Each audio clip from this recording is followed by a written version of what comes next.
When all is said and done, what will you say? Will you say that you shifted expectations or the ground shifted beneath your feet?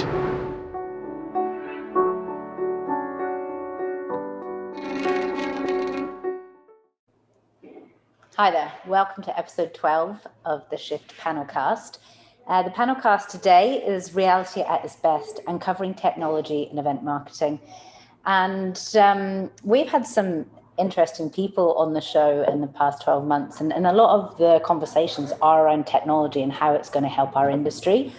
We are all about positive conversations. We're all about uncovering the most innovative ideas and creativity. And today we got the pleasure of speaking with Martin Stead. So Martin comes from a wealth of knowledge and a background of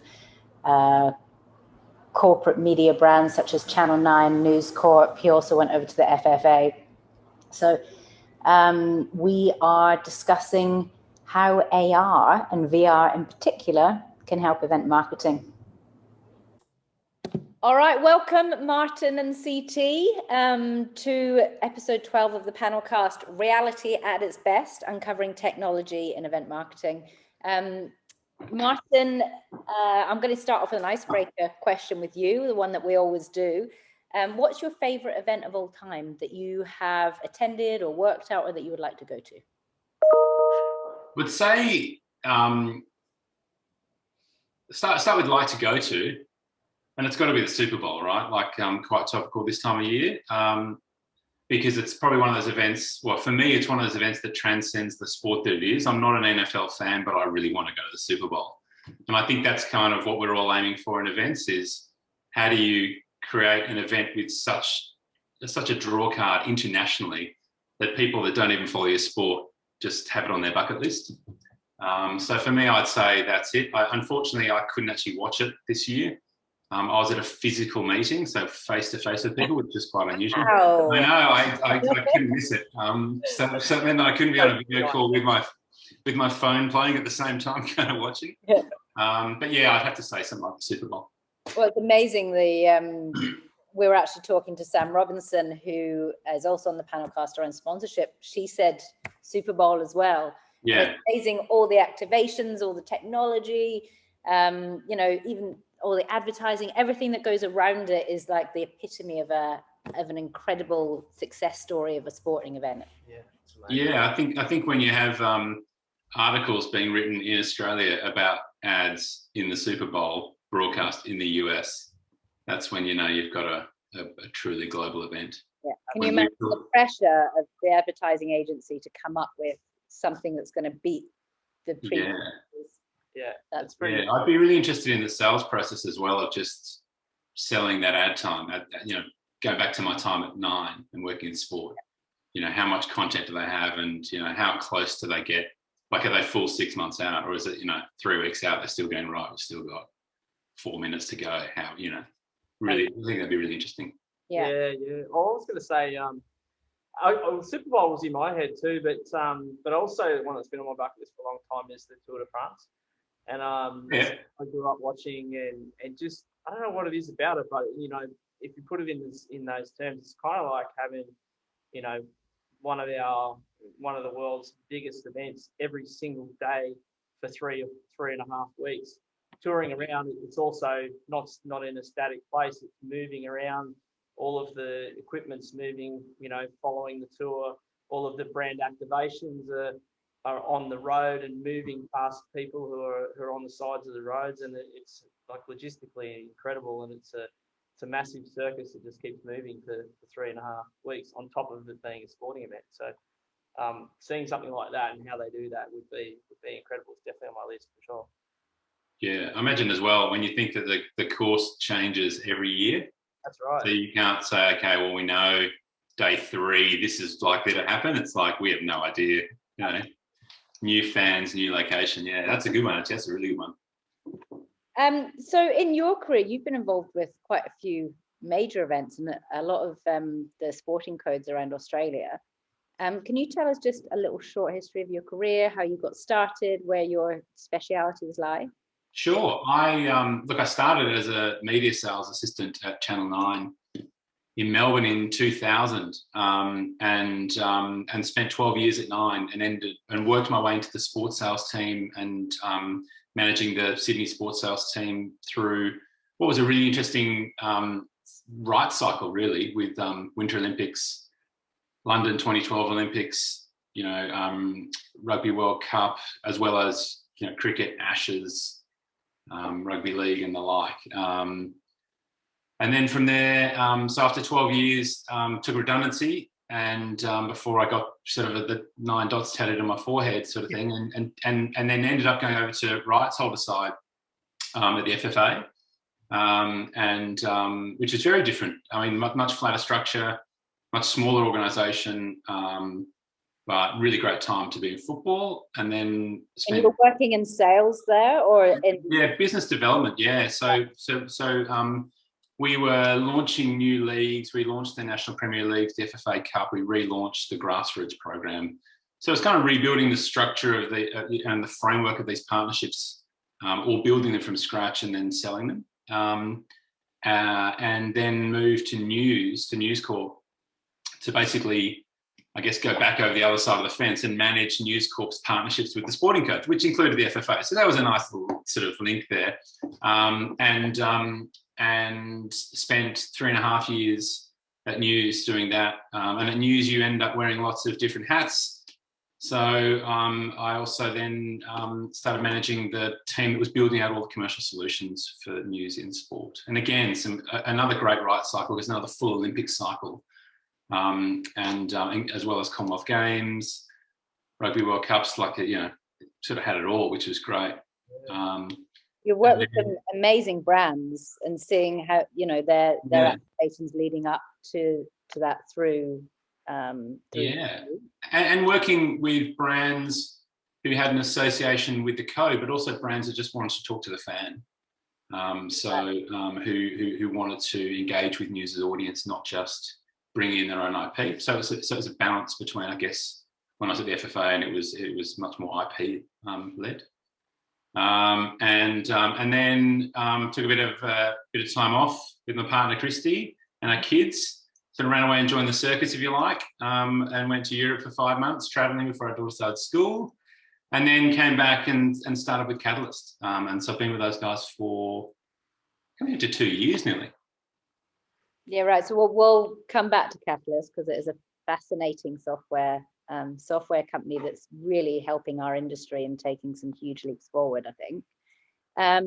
But to go back to Channel 9, I mean, you started there, I suppose, when technology was really taking off in sport.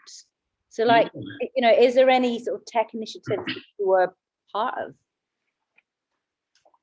Yeah, look, it's funny to think, like going back to 2011, so 10 years ago, we launched live voting in broadcast with Vodafone, and in conjunction with Vodafone Cricket Australia in the Ashes, and it was the Vodafone viewers' verdicts, and it was all about downloading the Vodafone app, so getting people using the Vodafone app, and then tapping a button in this app, which then sort of registered your vote in the broadcast, and you could see the live results. Should Warnie wear the pink suit during the pink test, or should it be one of the other commentators, and you could see the bar going left and right across the spectrum, that kind of thing.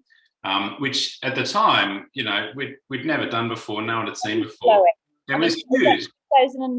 2011. 2011, right? Yeah, so 10 years ago.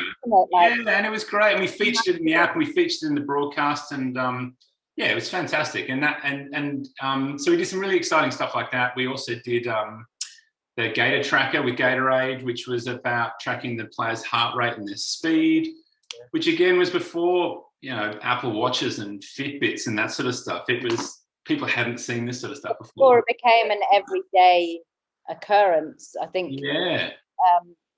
When we spoke a few weeks ago, I think I was telling you that I did some work for Orange, which is the telco over in the UK, and this must have been back in 2003, and they had these snowboard jackets that they were putting technology in to understand how athletes' bodies moved. Oh, okay. And it's obviously never come out, but it's got to, the steps in it, and then getting to 2011 where actually it's being streamed live, it's on TV, and to nowadays when you just have a watch and everybody can do it.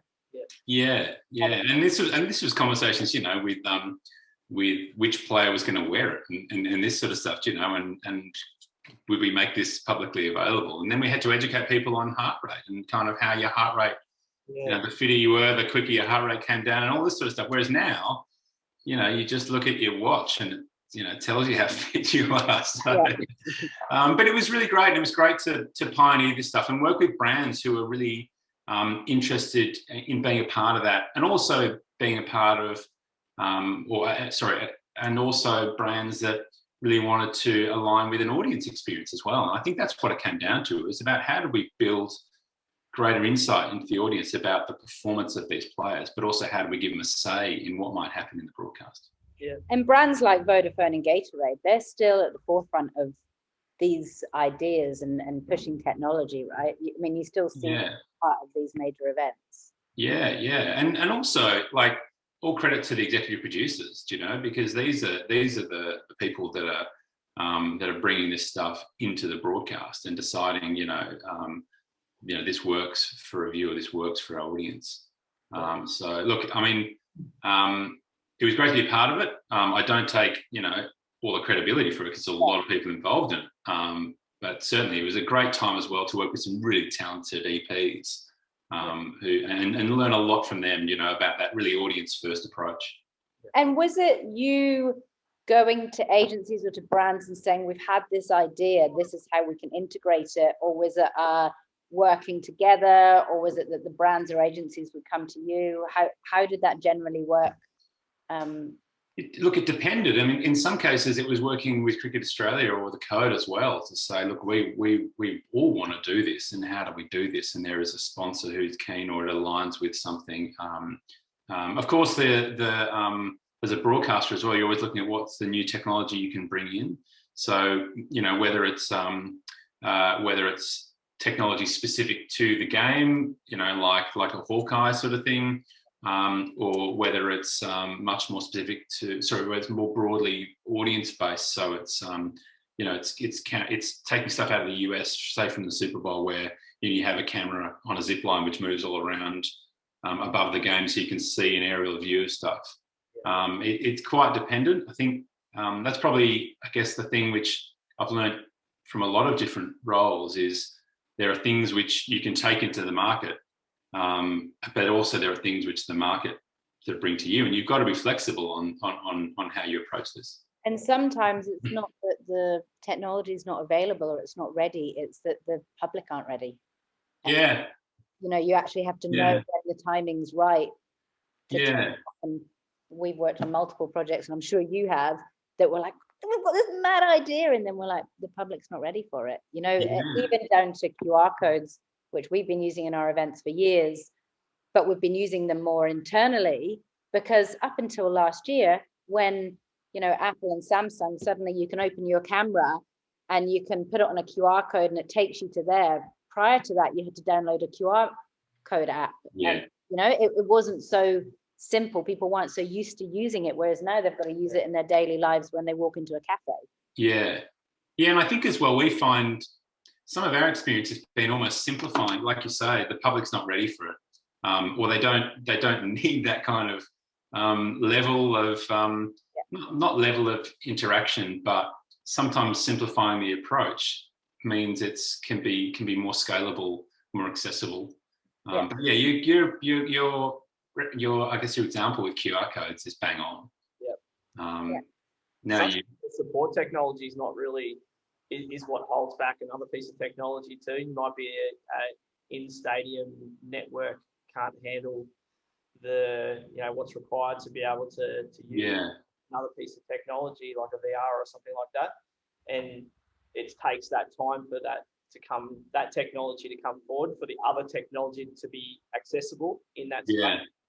So it's definitely it's all about that time, but also those technologies moving forward and being able to, and people to be able to adopt them as well as part of that. I think 5G is going to make a big impact in that space as well, because it's going to be less about is there going to be that bandwidth? Is there going to be that internet speed for people to be able to access this? It's more going to be, we have that, so how do we make it even bigger and better? Yeah, particularly in like a volume of people where we've been that problem with the bandwidth. So it's going to make a big difference. Definitely come a long way. Yeah, I mean, that was the thing in 2011 with the Ashes with Vodafone. We're talking about what we do and how that plays into the stadium, and the key obviously is making sure that when you're in the stadium you can access it. That's right. Yep. Now going on to the next stage of technology, which I just love learning more and more about, and I still have, I'm such an amateur when it comes to the full understanding of the capabilities of AR and VR. Yeah. But you work for Catalyst VR. Can you just tell us a bit more about the company?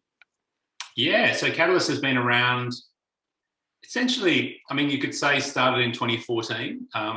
And when I saw, and launched like a lot of software businesses, two guys in their basement, doing R&D and really understanding it and learning about it for, nearly 12 to 18 months before the guys did their first VR project, which was in the Big Bash. And it was a VR experience which gave users the opportunity to get a sense of what it was like to walk out, of the tunnel on a Big Bash game. So we filmed it, or they filmed it in VR and 360 video, and then showed people what it was like. And that kind of started it, right? That was the first piece of work, and I guess started to position the business in sport as well, working with codes and brands, and now. Work with a number of sporting codes, a lot of brands directly, but also with agencies and a lot of big enterprise clients on everything, all sorts of different categories. And I think that's the fun thing about it is no two jobs are the same. And for us as well, we don't want to make any two solutions the same as well, because it's all about how can we push the envelope, how can we do something a little bit differently. Or if someone brings something to us, kind of like you're saying, a client might say, hey, we've seen this, how do we bring this sort of thing to life? It's like, okay, cool, but then how do we make it even bigger and how do we make it even better? Yeah. And so what was the trigger for you to move to, from these huge corporations, Nine, News Corp and FFA, and then swap over to a small, as it started, yeah, two guys in a basement, which is now it's not what it is, but yeah, we're a startup in a sense. Yeah. What was the trigger for you to go over to a startup? I think for me it was the opportunity to continue to grow and learn about call it sports tech, or the application of technology in sport, and digital solutions in sport. News is a very digital focused business. And so it was a nice transition into a different area of, I guess, a digital solution from a marketing solution. The leap really came though, because we went overseas, and as I sort of mentioned before, we ran away and joined the circus for 5 months before our daughter started school, which came about as one of those things we'd always talked about doing, and then got to the point where we're like, if we don't do it now, we'll never do it, because then she'll start school and then you don't want to take them out of school. Although COVID's probably changed the approach to homeschooling quite considerably. You went around Europe for 5 months. 5 months with a 1-year-old and a 4.5-year-old. Yeah, incredible.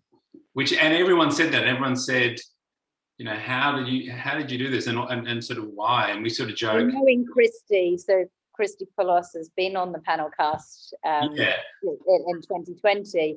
Knowing Christy, it was just, this is what we're going to do, and we will make it happen, and we're going to have fun, and that was it. Pretty much, yeah. because every time we tried to plan it, it became quite like, well, how's that going to work? So we decided to not really plan it and just sort of make it work as we got to places. And I guess that's a nice approach to have, in a way. I mean, you can't sort of go through your life just kind of seeing what happens, but this was 5 months where, and we didn't intend to go for 5 months. We intended to go for long enough that justified, resigning from our jobs, but we didn't know how the kids would cope and how they'd enjoy it. It turns out they had the best time ever. Our 1-year-old got sick once, which is, wow. I guess, which never happens. he was in better health than he'd ever been. Yeah. So we just kept going. Yeah. So was that a bit of a, how amazing for you to be able to take some time out and look at life a bit and slow down a bit. Yep. And that's what then enticed you to go look more at a smaller company or a technology and move into AR, VR. Were you exposed to it more over there, or was it just something that you fell into? For me, it was about how you sort of build out from how I built out my existing skill set. And I'd worked with Jamie from Catalyst before, and he was actually a client of mine going back years ago. So we did know each other, but it was, how do I continue to evolve my skill set and I guess grow into an area where I can bring in some of my capabilities and skill in sport and sports rights and IP leverage and media and activations, but kind of what's the next thing? And what changes are you seeing right now? I mean, we've had such a year that just turned everything on its head. Has there been big changes in software that you've noticed, or in public behavior? I think the big thing, there's probably the big thing. The software is always changing, and I guess the growth since about 2017 when iOS, Android started releasing software for like AR-Kit software for developers, to then Facebook, Instagram, Snapchat, TikTok, all these platforms then releasing their own version. I think the big thing is probably the proliferation and the accessibility of software. In part, but I think as well probably user experience and the ease. And if you think that AR, VR started out as sort of this Minority Report sort of scenario where it was Hollywood and it was the future, and Tom Cruise doing all this stuff. And now it's your kids playing with your phone, looking at AR lenses on Instagram. So it's gone from this future sort of Hollywood sort of scenario to my 7-year-old knows how to use it on my phone. It's no longer the future, right? It's here. No, and it's so simple. The user experience is simple. It's easy to understand. It's really easily accessible, and it's much more scalable. Yeah. And I think the thing about it as well is it's affordable. It's not this Hollywood budget stuff. It's stuff that you can launch, on your social platforms. Yeah, we were looking at it with the CSIRO back about 10 years ago, actually, and it was incredible to look at, but for activations and I can't believe that it's taken this long for it to be where it's at. I think, as I said before, part of that is the reliance on other supporting technology and whatever. But now it's time, really. Like it's ready to take off at the moment, for sure. Yeah, would have had a lot to do with behaviour change. Yeah, I think people's reliance on. I think COVID increased people's reliance on their mobile phone. But there was a period where you couldn't pay with cash at all, right? Yeah. And you didn't touch anything, so the only thing you used was your mobile phone to interact with your surroundings. I think QR codes have changed that as well. Like people, like you were saying before. Yeah. People are comfortable with them. They know what to do with them.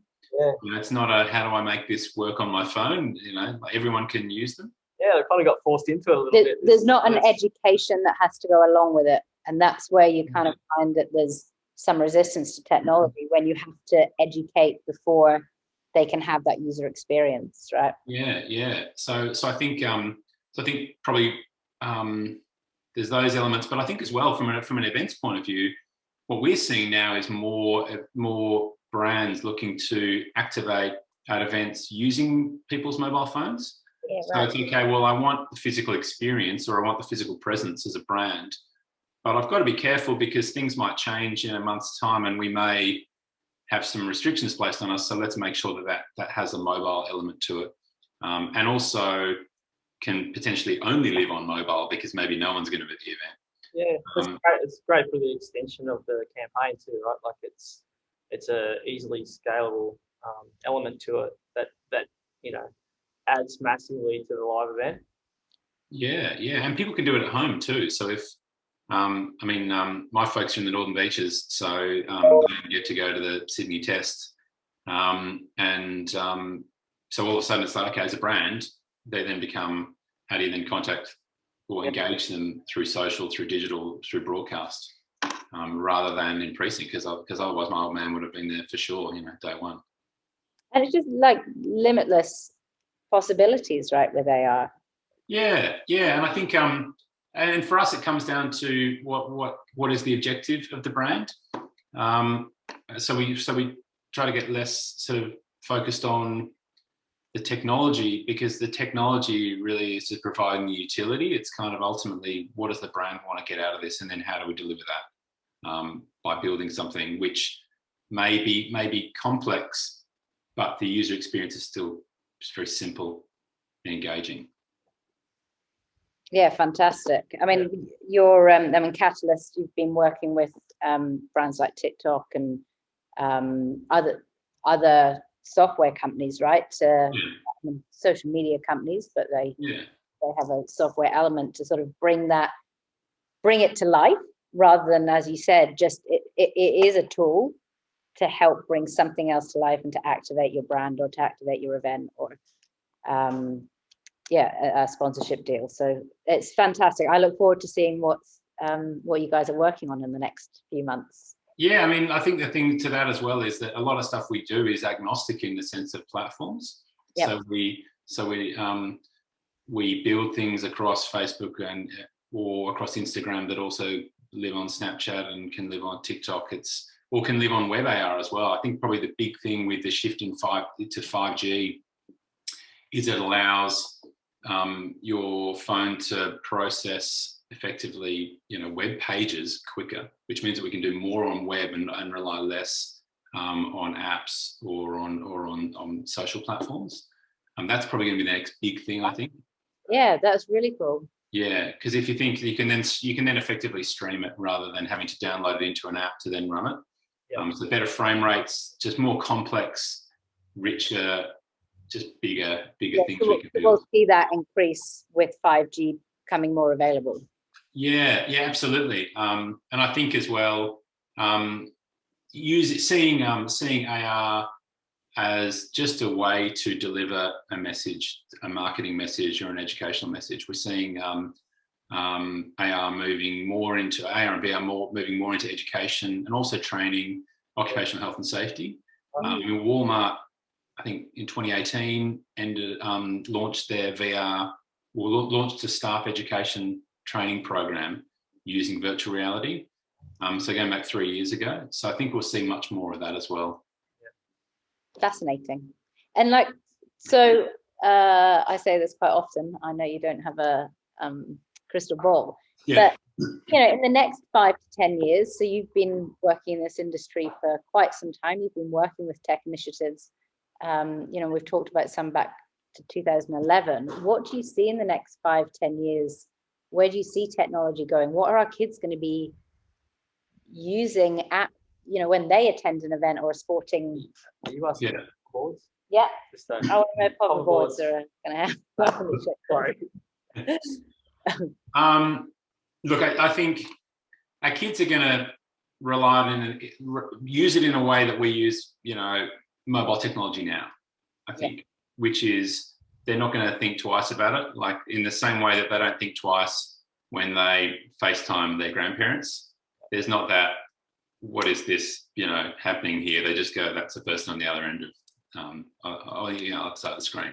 I think it's going to continue to grow in education because it provides consistency in messaging. It provides consistency in experience. I think it improves, that sort of that neurocognitive process where you're experiencing something as well and learning rather than just reading about it and learning. So I think that's going to play a part. I think certainly certainly training and development as well. Look, I'm not involved in, risk profiles and insurance premiums and that kind of thing in that sort of market. But I imagine, looking at some of these technologies which companies are using now to reduce the incidence of injury and better train their staff. When you've got tens of thousands of staff, I think they're going to do more in that space, because it's something that you can do in any location. It's easy, he's creating easy checklists and that sort of thing. But also, I guess 5 to 10 years is a long way away, and who knows what we could be quantum computers in that time. Yeah, and who knows what. I mean, I wouldn't have thought a year ago that we would be that there'd be the growth in video calling and the less need for face-to-face interaction. Not the need for it, but it's COVID restrictions and travel restrictions and that kind of thing. But I'd like to say, hopefully, we're spending a lot more time face-to-face with people, and using AR and VR to build on those experiences. Yeah, I think we've been saying that obviously connection is increasingly or become more apparent that how important it is to people, but then technology being used to enhance the experience. And take that event experience and drive it further for brands. I think that's something we definitely see too. I think you're bang on as well. Like the need for us as fans, or the need for us as brands to provide an experience to customers and to fans is the same, and they still want the same kind of experience. We may not be able to deliver it face to face because of sort of COVID restrictions, but you can. It doesn't mean you can't deliver it. It just means it's a different way of experiencing. Yeah. Meeting your favourite player, or whatever that might be. I think as well, probably the big thing as well is conferences. And so talking from the event space is virtual conferences. And how we build on the experience in virtual conferences. So not just more video, sort of streaming of speakers, but what is the second screen experience in that? Yeah, and I mean, how do you engage them? We've been talking to quite a few people recently, not just about conferences, but that similar kind of style where, you've got different people up on different stages. How do you make it feel like they're still there? How do they talk to each other, engage with each other? Because a lot of the time, those conferences were networking opportunities. Yeah. So how do you still allow them to be able to network? Yeah. And, be able to feel the room is be a really important part, because a huge part of events is how you feel. And as you were saying, it's all around that neuro experience, right? Yeah. And VR and AR has got the opportunity to bring that in. Yeah, completely. And I guess that's different for every event. That's different for every brand. But there's still that need for connection. There's still that need for and brand presence as well, right? Yeah. It's very much about how the person attending the event feels, but also the brand has bought into that event because they want to have a relationship and they want to talk to their potential customers or potential customers. So how do you build in that utility and experience? Yeah. Well, I look forward to seeing where it's going to go. Yeah, and I was just going to say on that, I think we do always have to, as marketers, drive further to try and find what's that new thing and what is going to create that memory. So we're talking about on the neuro side, creating those memories from something unexpected. That's going to also come from new technology and people experiencing something new from an event or a brand point of view, and sticking in their memories. So I think that's where we're going to need to see what's coming, what's the next thing, try to drive those things as far as we can as marketers too. And that's where some of the best ideas come from as well, is, people, exactly what you're saying, CT, is, people looking to achieve an outcome and then coming to us and saying, we know this is important, so how do we do it? Yeah. Rather than us, we never like to come in with, with the the technology approach and go, here's the things we can do, because that doesn't work. It's not about buying a solution. It's about going, well, what is the problem? Yep. And that's a cool, that'd be a great one. Feel and let us make that experience or build that experience for you.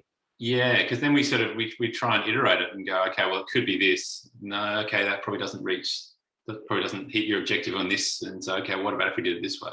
And then ultimately we get to the point where we work out how to build it, rather than starting with, we can build this. Do you want to, we should do it.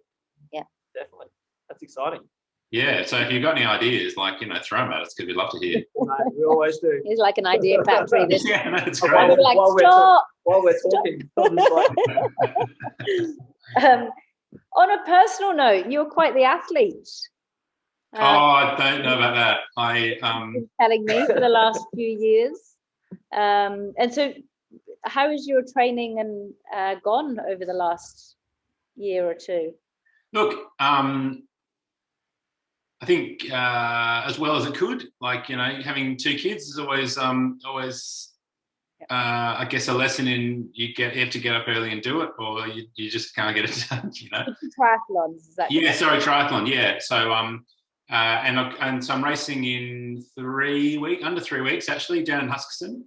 The Husky Tri. Husky Tri, yeah. Great event, fantastic. So a lovely part of the world, really great event, and the first race I've done since COVID. So I raced this event last year. I think it was again similar time, so end of February.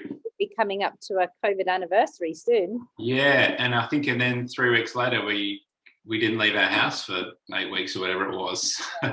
So this is going to be really nice. I don't know what the protocols are now, but look, it's going to be fantastic to get out there just get out and race again. Well, that event company's got a great reputation, and I've seen quite a few things come through in the and their communication seems incredible, and I've heard it is a fantastic event and a whole weekend of it's a great event. It's a great part of the world. Yeah, it's a great part of the world. If you're that mental that you want to do a whole triathlon. Yeah. If you want to look, you see a lot. Let me say, you see a lot of Huskisson if you do a triathlon down there, because you get to swim and run right around there. What's the kilometres for each leg? It's a 1900 metre or maybe 2K swim, a 90K ride, and a 21K run. Yeah, right. That's a commitment. Yeah. So it's a sort of half day. Like a half Ironman? Yeah, half Ironman. Yeah, it's not an Ironman event, so we're not allowed to call it an Ironman because it's not Ironman IP. But just putting that out there in case anyone.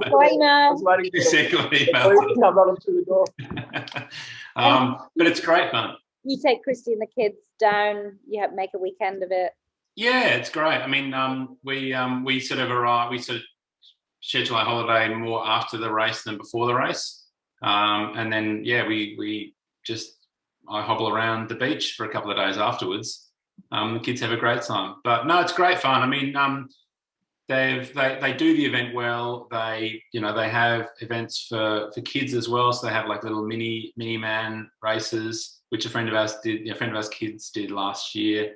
The real family, family weekend. No kids on the back of my bike, which is probably. That's amazing, and it's great to hear more events coming up and people participating in them and people excited about getting involved in them. So it's so nice to go to an event, and get back into it. Let roll on more of them, right? Yeah, absolutely. Totally. Like, we're so lucky when you think about it. If you're looking at other parts of the world, that the fact that we can travel down the south coast and we can race. Yeah. Yeah, very fortunate. It's not in our living rooms as a virtual event. No, I did plenty of that though during COVID. Plenty of just sitting on my bike in the living room. Well, recommend looking up Cranked Up if you're into room. It's some guys over in the UK, and it's in what we've been talking about, this sort of conference style. Yeah. Where they actually, you can go into different rooms. You can see different DJs as you're on your bike. Oh, You can cool. actually go in and talk to other cyclists, and then you can also invite spectators. So, like, you know, Christy could be in the bedroom, she could log on and be like, "Go Martin." So the technology that they have developed is actually quite incredible for virtual events, and you know, potentially in the UK and the US, they're going to need this until I don't know, the end of the year, possibly, right? Whereas we're so lucky we can get out, we can do hybrid events, we can do live events, but they are going to need something like this to keep them going. And great, they can bring in that social nature of it as well. So you can actually, you know, you can ride with people, you can talk to other people. Oh, totally. It's not just, you know, signing up and saying, log in your Ks, raise some money and log your Ks. It's really like it's an event experience. An event Yeah. that people can attend. Yeah. So, yeah, well, that's why we do it, right? We do it for the social nature of it. Yeah. Yeah. Hang out with other people. Yeah. I think that brings us to the end of it. It's been really amazing to chat with you, Martin, and find out more about technology. And I really look forward to the next few months and few years and seeing what you guys are doing over at Catalyst. Oh, look, thanks very much. It's been great. I hope, it's been insightful. It's been interesting. I've learned a lot just, you know, from your ideas. So I'll see you next week with all my ideas. We'll come down. Yeah, send them over. I like those. They're really good. You two might be joining mine and Christy's lunch maybe in a couple of weeks. Oh, I'm always up for that. Maybe after the race, maybe post-race. Perfect. Good. Good luck with that. All right. Thank you both. Thanks for being part of this. Thanks, guys. Cheers. Thank you. See you, mate. All right. Well, that was episode 12 of the PanelCast, Reality at its Best, uncovering technology and event marketing. Thank you so much for joining us today. If you would like to join us on our Facebook group, it's the Shift PanelCast. It is a private group, so just request to join and we'll accept your request. Also check out our website, the-shift.agency. You can find all of our PanelCasts on there. And we also do a podcast on Apple, which is all you have to do is search for it, the Shift PanelCast. If you have any ideas of anyone that you think would be great to join us and you'd like to hear more insights, please send me an email, hayley.mason@the-shift.agency. Thanks so much. When all is said and done, what will you say? Will you say that you shifted expectations or the ground shifted beneath your feet?